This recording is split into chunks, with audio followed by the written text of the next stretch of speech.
Hi there, good morning. This is Marissa Leahy with Marissa Leahy Homes and eXp Realty. I am here with my episode 5 with Jordan, the owner of Core Choice in downtown Auburn. Super pumped about this interview because just being a customer coming in here, so intrigued by why would someone in 2017 open up a coffee shop and expect to be successful. I'm sure everybody said, what the heck are you thinking? You're crazy, you're gonna fail. I mean, endless, right? Yeah. For sure. Yeah. So that's why I was so excited when I met Jordan last week officially, which I also found out we went to Weimar Hill School together. Ooh, go Warriors. Mm-hmm. They're probably not even that anymore.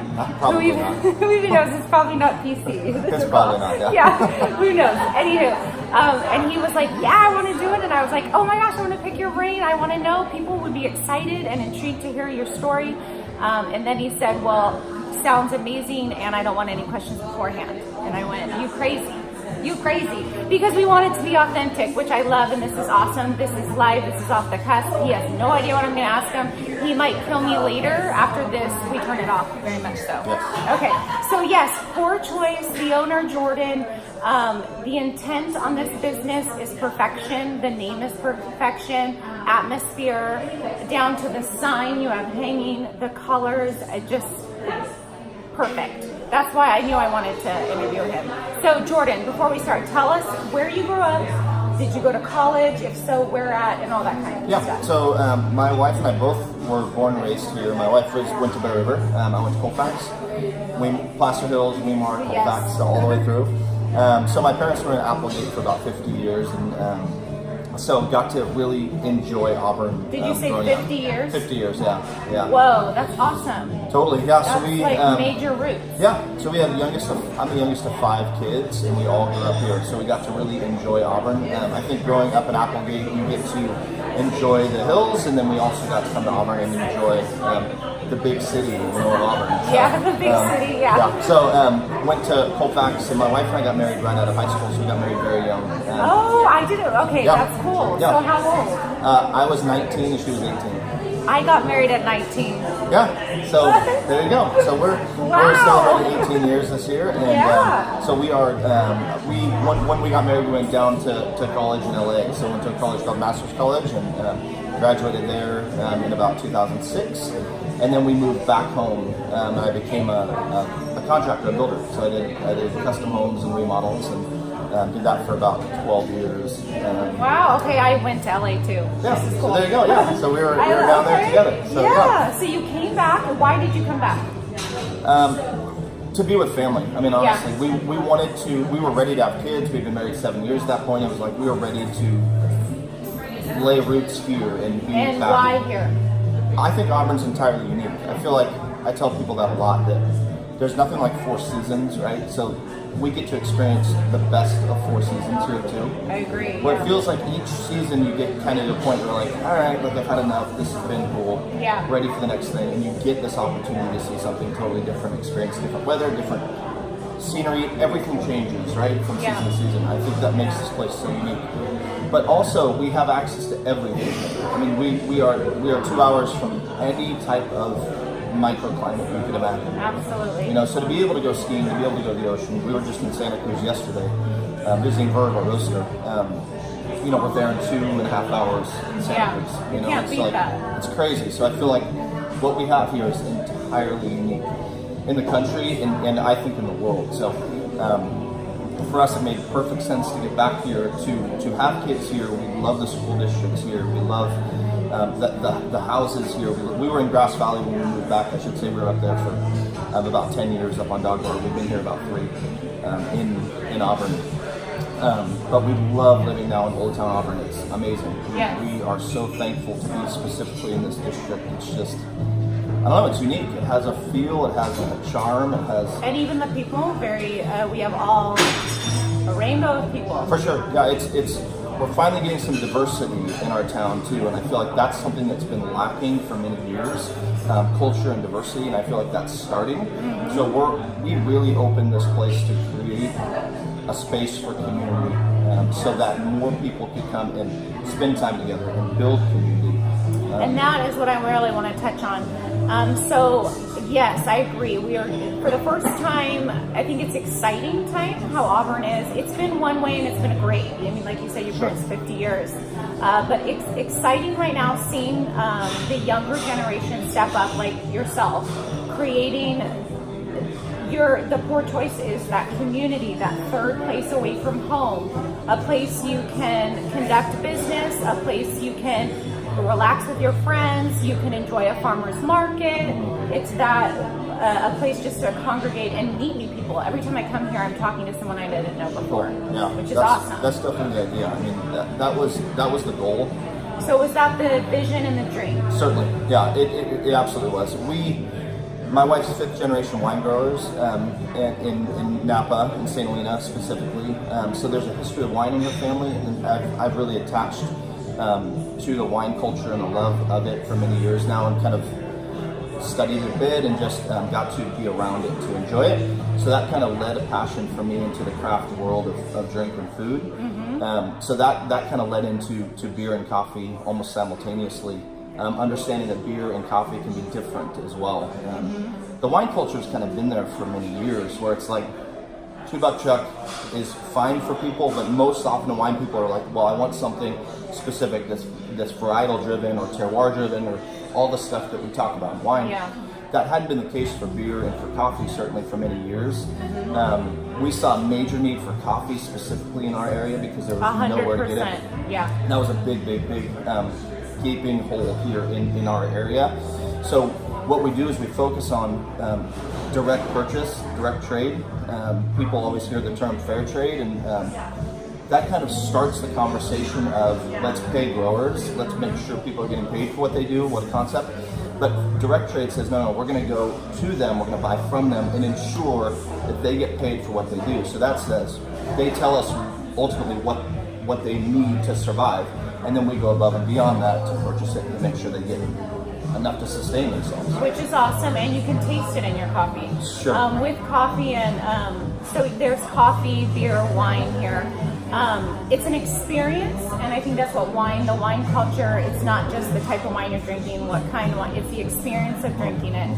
The same can be said for coffee. My very first job way back then was for a little company called Starbucks. Yeah, now the giant. But we actually were sent away to go to coffee college. We learned all about it. The growing, we met farmers, we had to learn how to taste it. Sitting at the bar, you had to identify different types. And it was definitely missing. They've kind of lost the sense of pride in each cup and the experience in each cup. And that's what, if you love coffee or you're new to coffee, the second you taste your coffee or teas, you can taste that in it. Cool, thank you. Yeah, and the quality is there. Yeah, I appreciate that. That's certainly what we strive for, and I think the difference is that we don't automate anything. I think that's where Starbucks lost their way, is they went from manual extraction to automation, and it was just saying, let's roast it black so that it doesn't matter what you do with it, and then automate it. Yes. When you light roast, which is what we do, you have to be meticulous with extraction, and that creates this really difficult manual extraction process that we go through to make sure that every cup is balanced. And so that's what we do. So I appreciate you saying that. We care very much about our coffee. Well, down to when I say it's an experience, your foam has beautiful things in it. Cool. It could be a heart, it could be a flower. It's all about that. And coffee, wine, beer has been something that all cultures have had in their culture forever. It's an old, and it's actually coffee is considered a medicine in Chinese medicine. Certainly. So to have that experience and that joy and that congregation of people while you're drinking your wine, coffee, or beer, that's the difference. I agree. And that's when I said, I'm like, I have to interview him. The intent is on point. Just perfect. Totally perfect.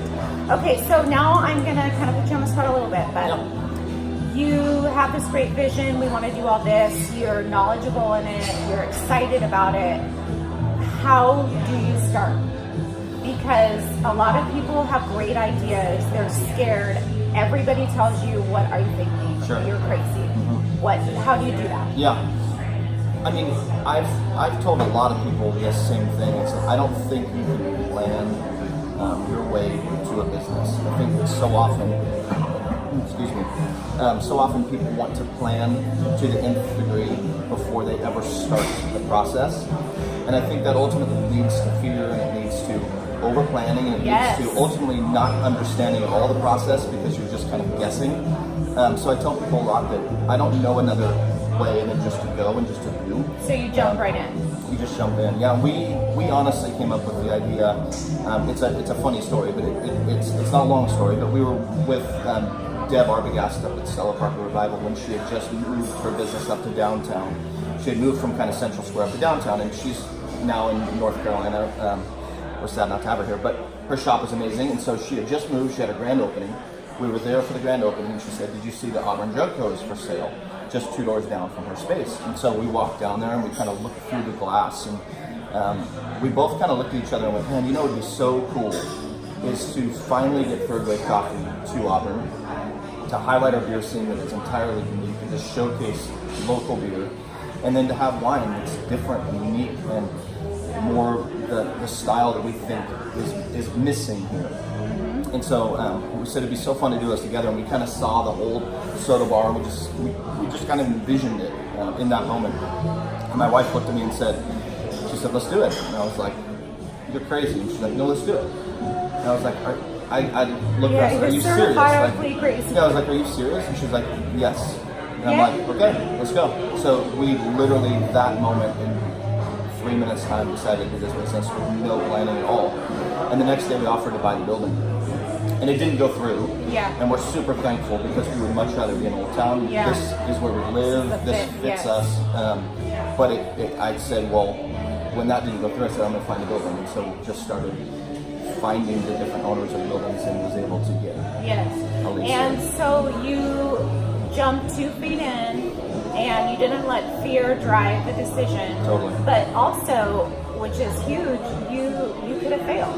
Absolutely. Yeah, that's And in a that's society business. now, like the younger generation, this is why I want to do this. They're scared to do that. Sure. And actually, the majority of people are scared to do that. So Sure. you would be a rare, you and your wife.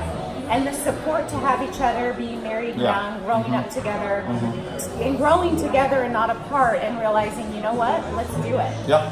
Who the hell cares? Yeah, totally. I absolutely failure, definitely a reality, like without a doubt. But at the same time, we didn't jump into something that we felt like was silly. We felt like there was a need, a real need, and that's what I talk to people all the time about, because I get into great conversations about business, and I just say, if you think there's a viable need for whatever you are trying to sell, you think there's a market out there for it, and you do it well, and I mean well from I get so crazy that there's no aesthetic with good products most often. I said, if you can do it well all the way through, and you can create a brand and you can create an aesthetic, and then you can create a product that exceeds that aesthetic and that brand, then you can be successful if there's a need for that product. Yes. Right? I mean, that's the big question. Or So- you can create the need. I mean, Exactly. there was a need here in Auburn, but I can't get enough. Like, I have to come and get coffee here. I have to come and have a beer here with friends.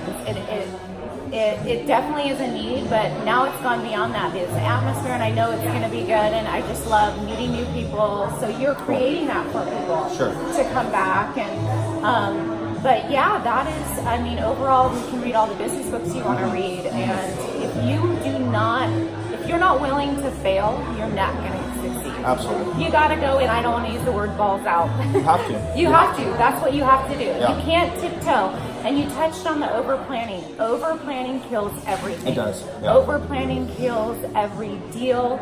We have a customer listening. So it's true that you have to stop the planning and figure it out Yeah. and let it organically happen. Sure. And then if something's thrown your way, instead of thinking this is going to be the end of it, how am I going to fix this? Yeah, for sure. Or how am I going to make this work for me? Absolutely. Yeah. I Okay, think and that's the then- missing piece most That often. is, and I want you to talk a little bit about your intent as far as not only all of this, but through the city. Yeah. The city of Auburn, planning, talk about it. The process going through. Just in how now you're involved in Yeah. what's going on in Auburn, Yeah, what's yeah, coming in, yeah. what can So, we bring. Absolutely. So yeah, we set out to create a community space, right? I mean, that was the goal. and that still is the goal, to create a place to drive people together. No TVs, right, so that people have to be social. More European style seating so that you fill every chair. You're going to sit next to someone that you don't know. That's just the way it's going to be when you come in here. We like that. We want that. So we think that creates conversations. So that was the goal here. And then from that, we said, how can we now expand that, right, to the greater, to greater Auburn, right, to actually begin to hopefully assimilate some of the other spaces to that identity as well. So Maura Rowe has been the key to that sort of vision for us, and she's the head of economic development in the city. She developed the downtown co-op, originally the downtown co-op, with Deb RBS from Stella Parker. We early on got to jump in and say, how can we help? And so we helped them kind of from the beginning, and I ran as for the president of the Old Town Board down here, and so I'm the current president down here. So one of the big moves that I made the first week actually that I got elected was to get the co-op down here to Old Town. And so we were able to get it here. And I think the reason that we wanted it here, and it still is my vision, is not to take it from downtown. It's that I think that Old Town is kind of the hub. And from here, kind of the heart, and the historical heart, truly. It has the charm and the vibe that I think people can attach to. And that from here, we can kind of go out and expand to the rest of Auburn. So that really was the vision, and I think the co-op's been an incredible success. This year will be amazing again. And so tell them a little bit about the co-op. Yeah, so the co-op is basically, it's gathering artisans together, and Maura's vision and Deb's vision from the get-go was to say, how can we get people who have really cool reach social media, that ultimately already have this giant group that's listening to them and they have a voice to, and get them to come and be a part of something that they can kind of create a buzz about, or reaching buzz, right? To actually create some buzz around Auburn, which is something which successfully you have been doing. And it's getting there. So that started right away with some amazing artisans who came. And these are mainly all local artisans. I mean, the furthest people came was really San Francisco, but these were local artisans, which is awesome. And they really blasted to their social media crew. And that created a really cool buzz just online. So we had an amazing event right away, just from the social media side. And from that, it's built to something, I think, bigger and greater than we ever thought it would be. But it really is just a way to gather artisans together, unique artisans that you don't. This is not a buy from China, bring your stuff, and a junk fair. This really is a local crafted artisans fair. Made with love. Made with love, made with care. Made with craft, and that's with passion, absolutely. And so with that, we highlight great food, we highlight great beer, great wine. You put those together with awesome artisans. I think it's an awesome Auburn. This is amazing. Yeah, and in Old Town, it really is a backdrop that is entirely unique. I mean, it's like a movie set that's real. Yeah. That's what. Oh, it totally feels that way. We've definitely come, and it feels that way. Now, what about music? Yeah. We need that music. Yeah, so music is there at every event. We have 3 stages where we do local music, and that's something that we do here too, right? I mean, when we talk about culture and we talk about creating a vibrancy, I think music is. I think coffee is the kind of base of community and culture. I really do, and I think music and arts comes right behind it. Totally I think agree. It kind of leads it in. So we do live music here every Tuesday, every other Wednesday, most Thursdays, and then most weekends. So we try and do 3 to 5 nights a week of music here. That's to show that Auburn has really great life, culture, and art. They are great musicians. Amazing musicians, and it's here. It's just we need a platform to be able to show it. Yep. And that's what we're trying to do. A different platform, right? I mean, this is not a bar. We exist very uniquely, I think. It's not a bar. You can bring your kids to watch music and sit and they can have hot chocolate or kombucha or whatever they want to do, and you can have a beer or wine and you can sit and enjoy music together as a family. We love that. I think that I'd love when my kids are here watching the live music. I think it's a lot of fun. We do bring it down a bit. It's not too crazy loud. There's a balance there. So we're really trying to create a different venue because we feel Auburn needs a ton of different venues to create this excitement and this culture. And I agree. So as a business owner starting in 2017, what was the month? Do you remember? November. It was November 16th. Okay. Yeah. Starting working with the city, creating that platform, so it goes much far beyond that. So the vision is really that community and to bringing everybody together, not only for him, but for the other businesses here and for everyone that lives and wants to be here in Auburn. I think also what makes Auburn unique is the families that are here, like myself, raising my kids as well. I'm here because I want to be. It's the best place. I agree with Jordan on everything he said. And I want them to want to be here. And these things we're talking about, I want for them. Yeah, absolutely. I mean, that's just, I can't imagine anything better than that. And I think it's our generation's turn. I say that a lot too, that we want more people who want to step up and do this, right? I mean, because business is it's not about all of this experience. It's about being willing to step in and say, yes, I'm going to do it, I'm going to go for it, and be all in. Yes. And I think it's our generation's turn, and I think it's been a big... And that's what made me want to start this channel.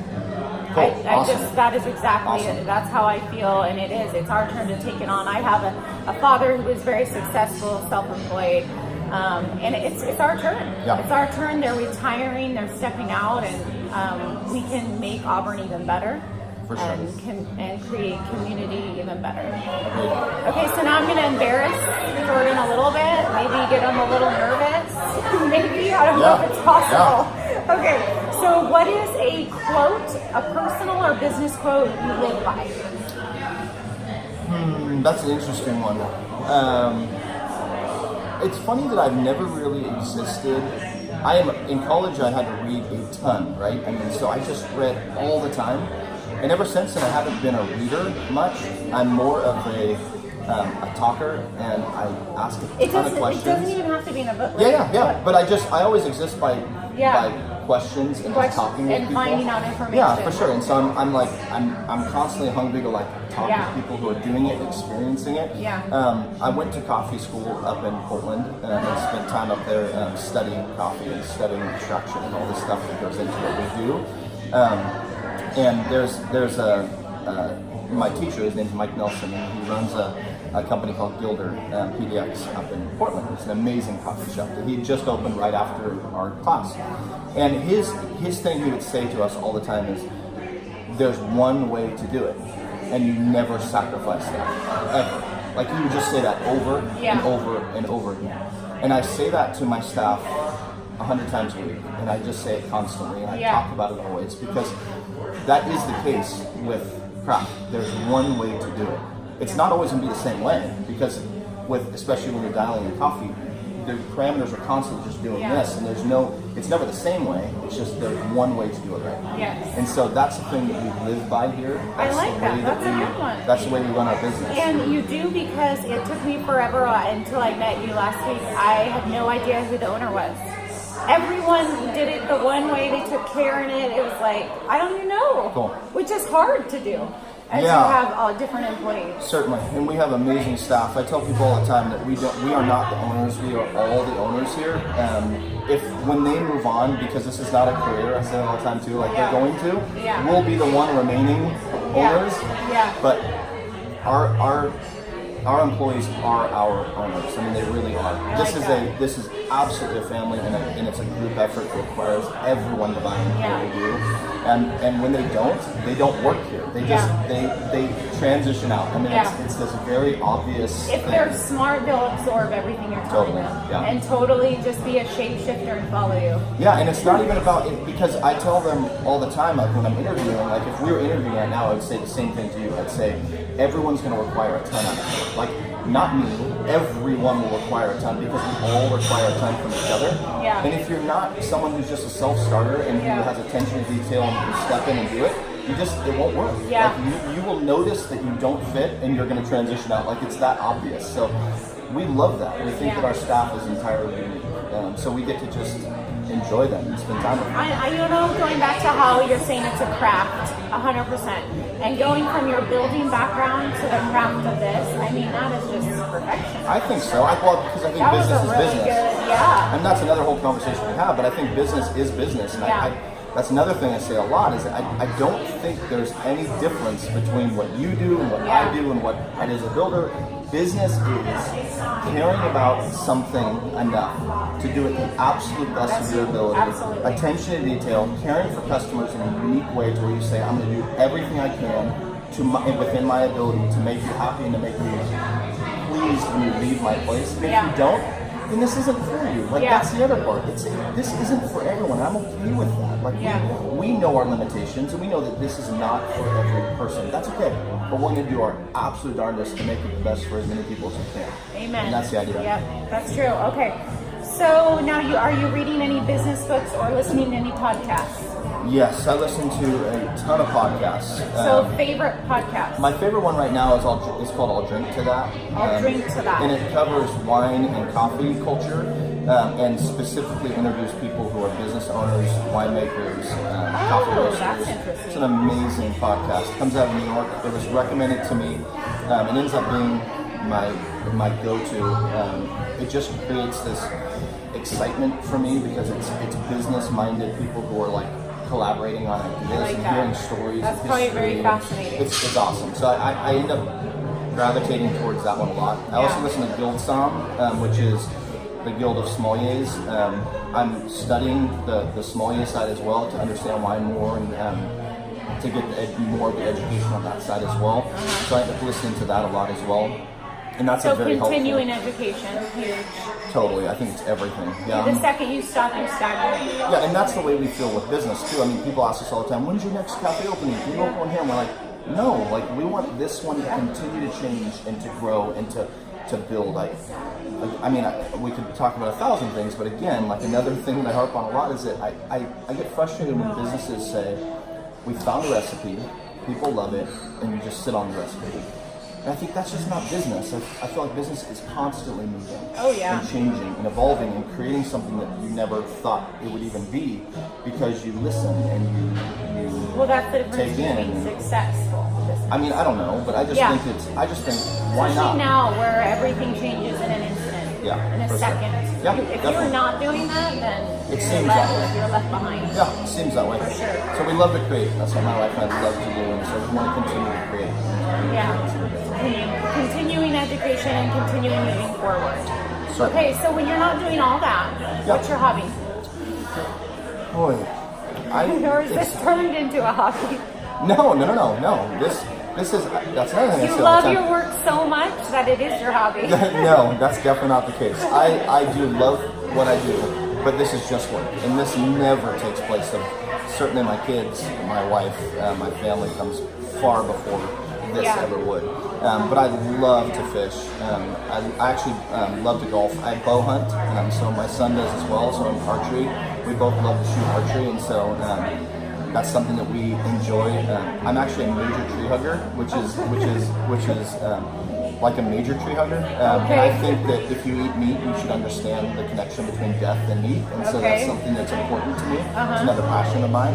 So when you're bow hunting, are you eating the animal of or the course, bird? absolutely, Okay. yeah, of course. That's so why you're we a do tree it. hugger that still is eating the meat. I think it's essential. I think that if you're a tree hugger and you understand nature and you love nature, you need to understand the full circle of it. This could be a whole nother. Oh yeah, for okay, sure. because this goes back to this awesome book, and I'm totally spacing about this. This is why I should have prepared for this, but it's about in the older times the gratitude and the ceremony around every time they got an animal. Yeah, absolutely. Or a bird. Yeah. And the gratefulness and the using every piece of it, understanding the life and the death exactly. That's missing today. It is. The People buy things in gratitude. packages. Yeah. Not being thankful. Yeah. Grateful. Definitely. So yeah, that's interesting. Okay. And we become wasteful. So I just Yeah. think we waste so much, and one of the big foundations of our business is less waste. Yeah.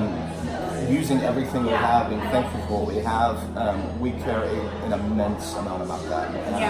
So it's crucial for me. I love nature. I want to be a steward of what we've been given, and I want to understand what it takes to actually harvest and to enjoy meat. And that requires death. And that's a sad thing. It's a hard thing. Yeah. Hunting is so your actually son, hard. how old's your son? He's 10.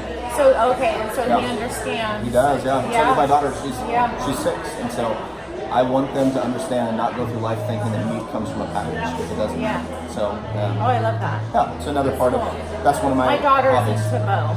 Awesome. She's pretty good at it. I just don't know really what to continue on to get her Yeah, well, just to look into that. Just the patience She loves that it takes, and archery. the balance, and Yeah. the breath control, and all that Yes. is stuff that you can use She your whole gets life. this high on it. Yeah, it's awesome. Yeah. It's tons of fun. So I love to do that. I love to golf, love to fish, love to hunt with archery, and I love spending time with people. I really do. And I think that's why I gravitate towards golf, is that it's time together with people. Yeah. That we get that 4 hours together.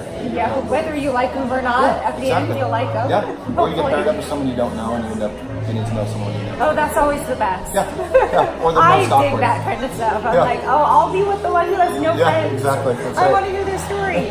Okay, so what is your most eccentric quality?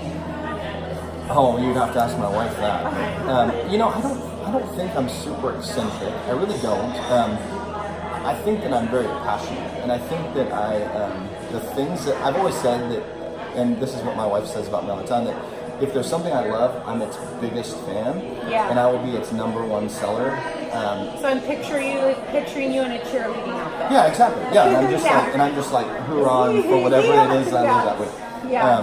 But the things that I love, I really do love, and I'm passionate about them. So, and it creates. Well, in that's me this, definitely a like- personality. I think so. Yeah. Yeah, I absolutely believe that. And so it creates in me this excitement to want to Yeah. tell people and want to teach people. And so I love education. I love that whole side. Yeah. I think that's what drives what we do and when we Yeah. educate. So Yeah.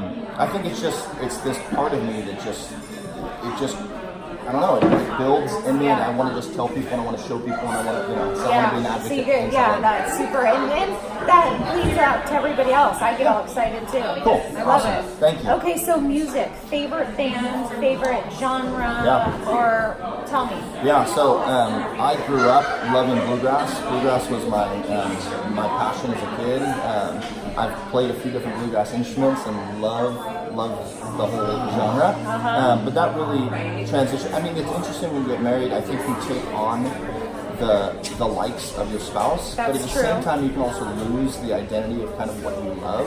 So it's interesting that I think that creates a different, it morphs and changes. Yeah. So over time, I've really gravitated towards a lot more indie stuff. I actually love hip hop. I love that whole side. I love R&B.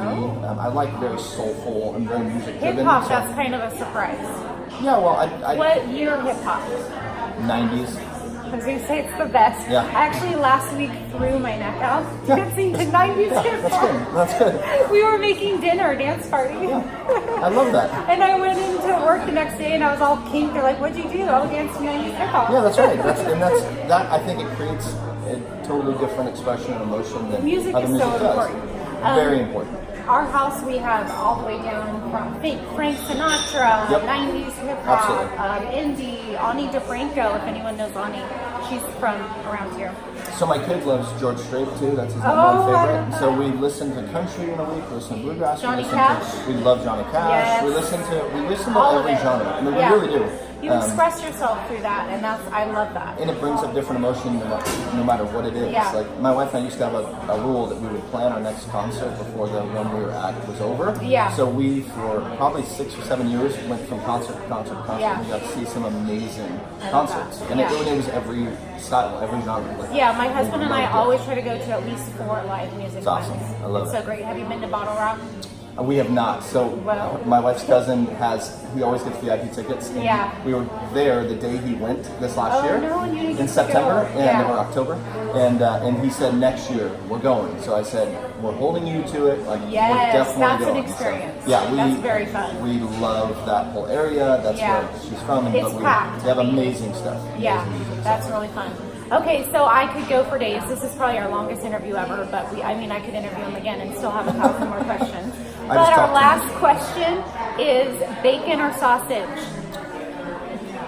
So For me, good country style sausage. If sausage is everything about seasonings and real ingredients, so I love well crafted sausage. Coming from shoulder cut of pork, ground perfectly, and when you add the right seasonings, there's nothing like it. I think it's the Okay, so absolute that best. sounds really good. Yeah, we make it here in house. This is too. not. We make chorizo. I didn't in-house. even talk about their food here. It's amazing. It's no Jimmy Dean here. No, we're that's right. talking No. the real deal. No, we grind it and we spice it. Everything. Oh, it's everything's so in-house, good. Your bacon is outstanding. Yeah, and- your and- biscuits. Thank you. Yeah, and Your biscuits are outstanding. so bacon that's uncured, right? That's not full of nitrates. I think is a different animal, and I think Yeah. people don't realize until you taste them side by side that you've just been eating inferior bacon. So Yeah. we only serve nitrate-free and uncured bacon, and when it's thick cut and it's not cured with chemicals, Yeah. it tastes real. And it An tastes experience again in that. Totally, Hello, absolutely. experience. Yeah. All right, well, I have to say goodbye now. Thank you, Jordan, so much. This was so much fun. Message me if you have any questions, and we'll definitely have to have Jordan on again. All right, thank you. Bye.